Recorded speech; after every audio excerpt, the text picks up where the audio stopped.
Level 1. The Shoplifter. You're 26 years old, and 3 months ago, you lost the only job that ever paid your bills on time.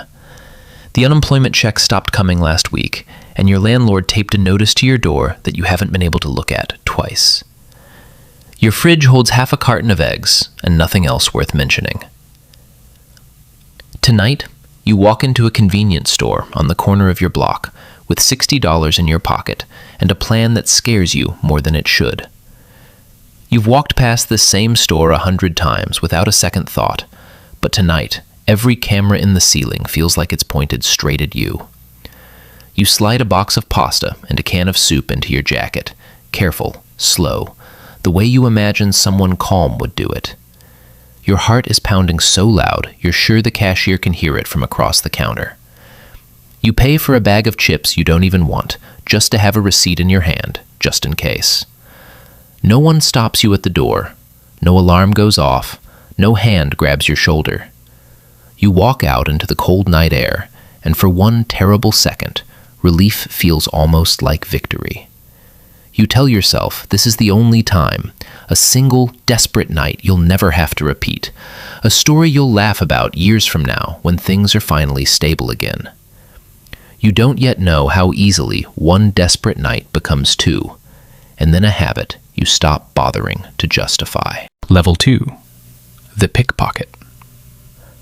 Groceries aren't enough anymore, not once you felt how easy that first theft actually was. You start riding the crowded downtown bus every morning, standing close to people in suits, learning which back pocket holds a wallet and which one holds nothing but a phone. The first few times your hand shakes so badly, you almost give up before you even try. Then, one gray Tuesday, you lift a wallet from a man arguing loudly on his phone, and he never even notices you were there. Something in you settles after that, quiet and unfamiliar, like a muscle you didn't know you had.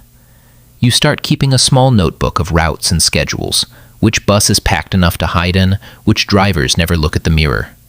You sell what you take fast, cash from wallets, the occasional phone to a guy who never asks where it came from. Your rent gets paid on time again. You buy real groceries instead of whatever's cheapest, and you almost let yourself feel proud of that. Each small theft feels less like a crime now, and more like a skill you happen to be good at, a trade you fell into instead of chose. You tell yourself it's temporary, just until you land something legitimate, just until the job market turns around. But weeks turn into months, and you stop scanning job listings altogether. Things don't get better the way you promised yourself they would. They just get easier, quieter, less like something you have to explain to anyone, including yourself. Level 3. The Break-In.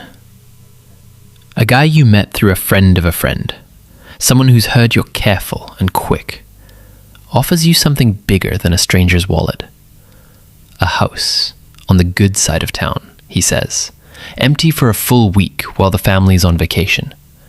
And he already has the alarm code from a cousin who used to clean for them.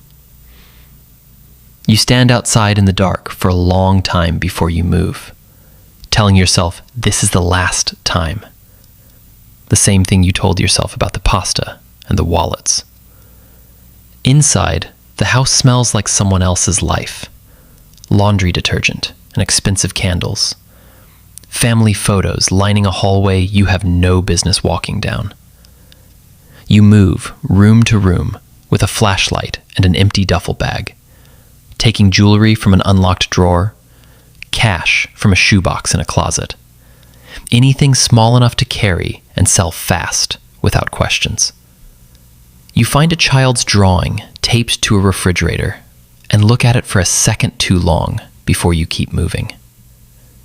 You leave before sunrise with more money zipped into that duffel bag than you made in an entire month at your old job. Driving home, you don't feel like a criminal so much as someone who finally figured out the actual rules of the world, the ones nobody hands you in a job interview. You tell yourself the family has insurance, that they'll barely notice, that people like that always land on their feet. Level 4. The Crew. Word gets around in certain circles about what you can do. Quiet, careful, steady under pressure when other people panic. A crew brings you in properly this time. A real operation with a driver who never speeds, a lookout who talks to the police like an old friend, and a fence who buys anything you bring him without a single question.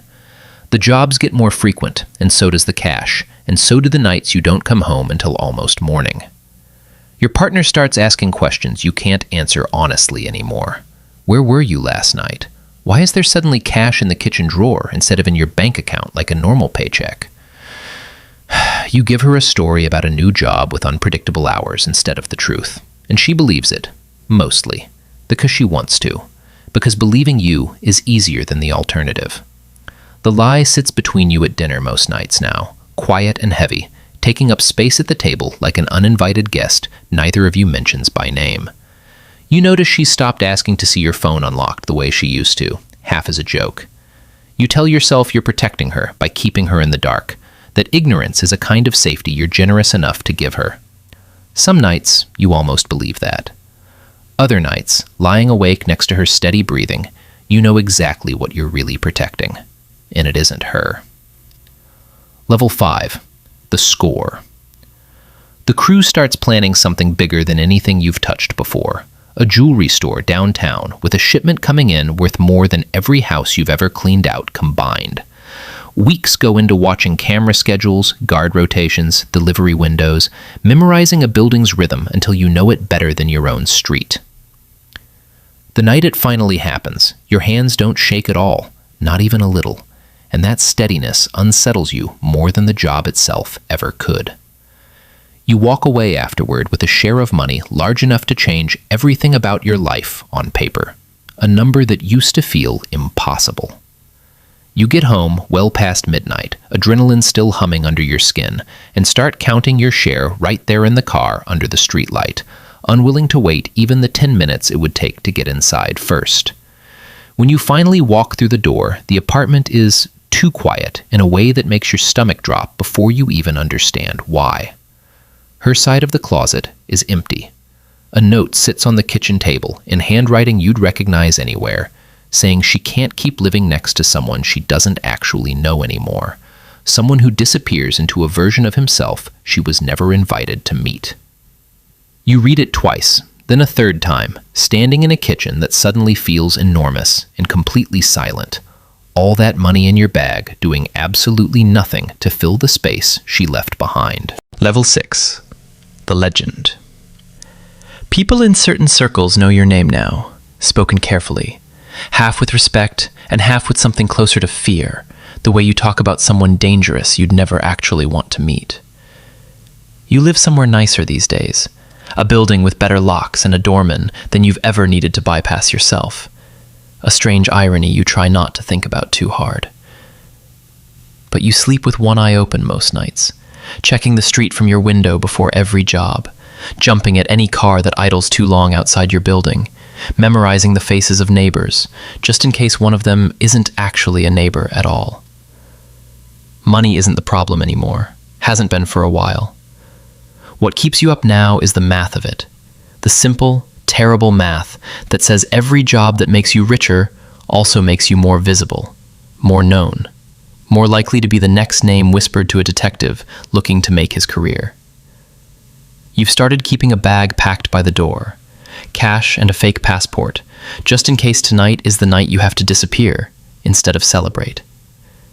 You don't call your old partner anymore, not even to check in, telling yourself it's kinder this way, that she's better off not knowing what you've become since she left.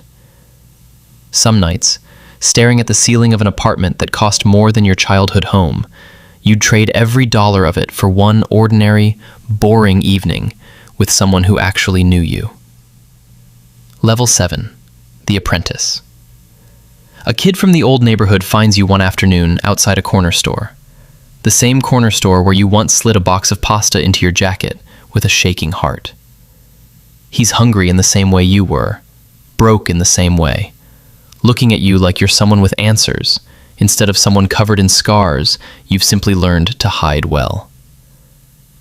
You tell yourself you're just showing him how to survive, the exact way someone once showed you. back when survival still felt like the whole and only point.